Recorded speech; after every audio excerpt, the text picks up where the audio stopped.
నీకంటే ఏవి నాకు ముఖ్యం కాదు. ఎందుకక్క నా కోసం జీవితాన్ని నాశనం చేసుకుంటున్నా? అంతగా నీకు నేనేం చేశాను? నా తోడు పుట్టావు చాలదా?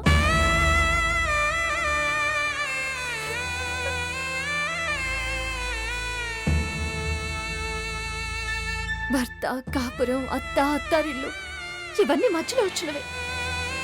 పెళ్ళయ్యాకొచ్చిన బంధాలు, కానీ నువ్వు పుట్టుకతో వచ్చిన బంధానివి. మిగతావన్నీ ఎప్పటికైనా తెగిపోయేవే. కానీ రక్త సంబంధం ఎవరు తెంచినా తెగదు. నిన్ను నన్ను ఎవరు వేరు చేయలేరు స్నేహ. నీరై కురవాలా మన చుట్టూ ఉండే లోకం తడిసేలా ముస్తాబే చెదరాలా నిన్ను చూడాలంటే అద్దం జడిసేలా ఎక్కిళ్ళే పెట్టి ఏడుస్తుంటే కష్టం పోతుందా కదా మరెందుకు గోలా. నన్ను క్షమించక్క. నువ్వు బాగుండాలని నీతో కఠినంగా మాట్లాడాను. నిన్ను ద్వేషిస్తే అయినా నువ్వు వెళ్ళిపోతావు అనుకున్నాను. అందుకే నేనే దూరంగా వెళ్ళిపోవాలనుకున్నాను. నాకు తెలుసు స్నేహ, ఒక అమ్మ కడుపున పుట్టిన వాళ్ళం ఒకరి మనసు ఒకరిని తెలుసుకోలేమా? నువ్వెక్కడికి వెళ్ళొద్దు.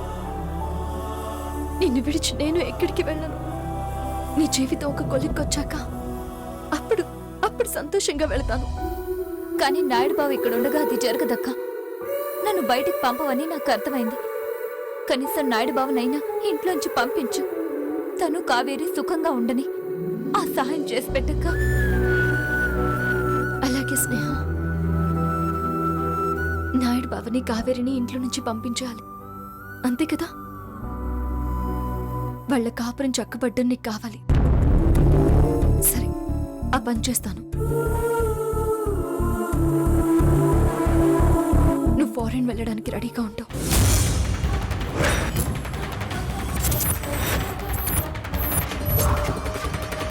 ఫారెన్ కా?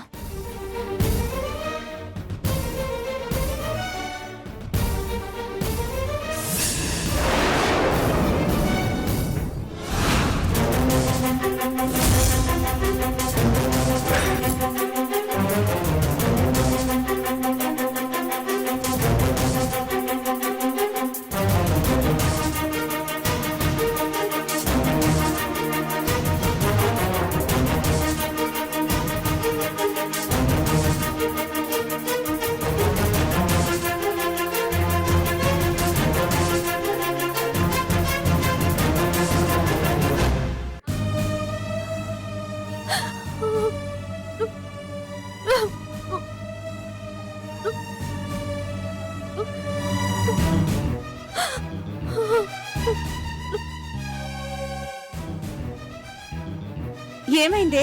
ఎందుకు ఏడుస్తున్నావు?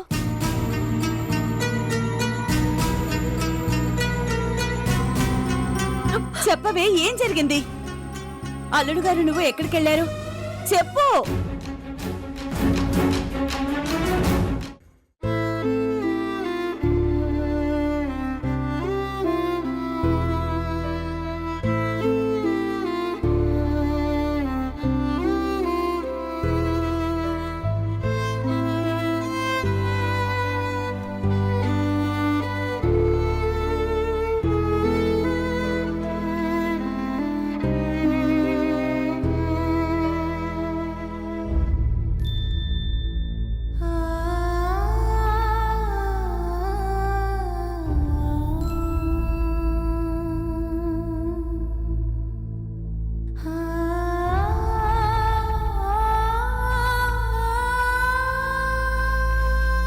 అపర్ణ,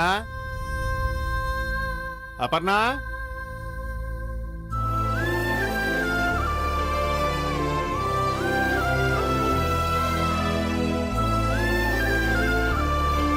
స్నేహ. ఏంటి నాయుడు బావా?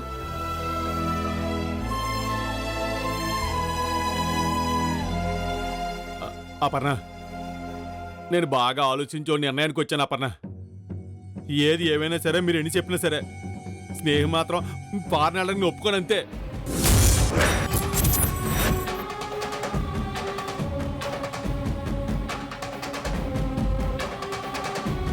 స్నేహం లేకుండా నేను ఉండలేను అపర్ణ.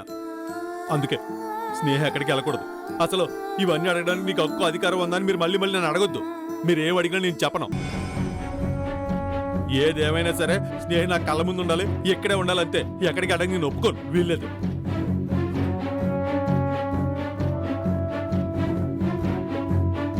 స్నేహకి నేను దూరంగా ఉన్నా, స్నేహ నాకు దూరంగా వెళ్ళిపోయినా నేను తట్టుకోలేను అపర్ణ. ఆ కష్టం నాకే, ఆ నొప్పి బాధ నాకే. అందుకే అపర్ణ, ఎట్టి పరిస్థితుల్లో ఏమైనా సరే స్నేహ ఈ ఇల్లు వదిలి దూరంగా వెళ్ళడానికి వీల్లేదు అంతే.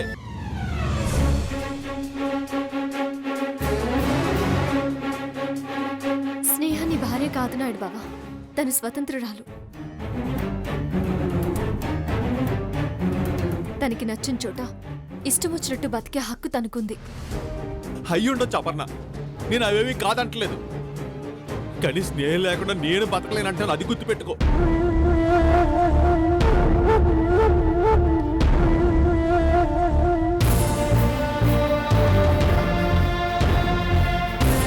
నువ్వు అలా అనకూడదు బావా.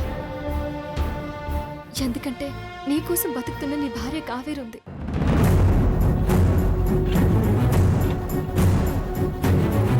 తనతో నీ కాపురం ఉంది.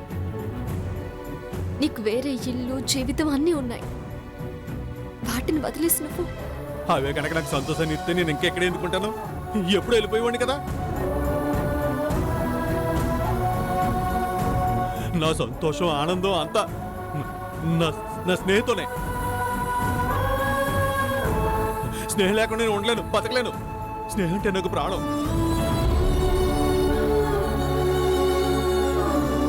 అందుకే నన్ను వెళ్ళిపోమన్నా సరే, ఎంత తిట్టినా సరే, గుడ్డోడు అన్నా సరే, ఇంకా ఈ గుమ్మ పట్టుకుని ఏలాడుతున్నాను. నా ప్రాణాలు లేకుండా నా స్నేహితు దూరంగా నేను ఎలా బతకగలను అపర్ణ? అలా వెళ్ళిపోతే నేను చచ్చినట్టే, చచ్చినోడితో సమానం.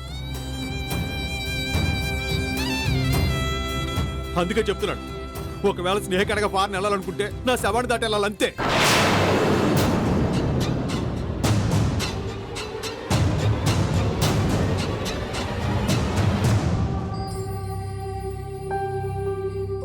నువ్వు దూరంగా వెళ్ళక, స్నేహాన్ని వెళ్ళనివ్వక, ఇద్దరు ఒకే చోటుంటే లోకం ఏమనుకుంటుంది నాయుడు బావా?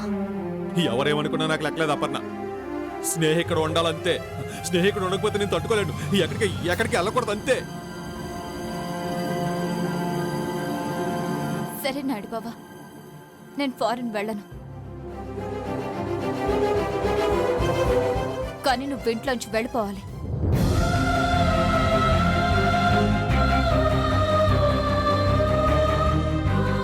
చెప్పు, నువ్వు ఇంట్లోంచి వెళ్తానంటే నేను ఫారెన్ వెళ్ళడం ఆపేస్తాను. కాదని ఉంటానంటే నేను వెళ్ళిపోతాను. నిర్ణయం నీకే వదిలేస్తున్నాను.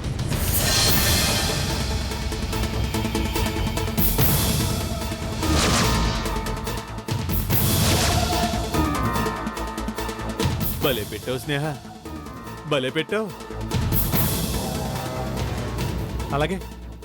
అలాగే స్నేహ, నువ్వెక్కడికి వెళ్ళొద్దు. నువ్వు ఇంట్లోనే ఉండు. నేనే ఇంట్లోంచి వెళ్ళిపోతాను.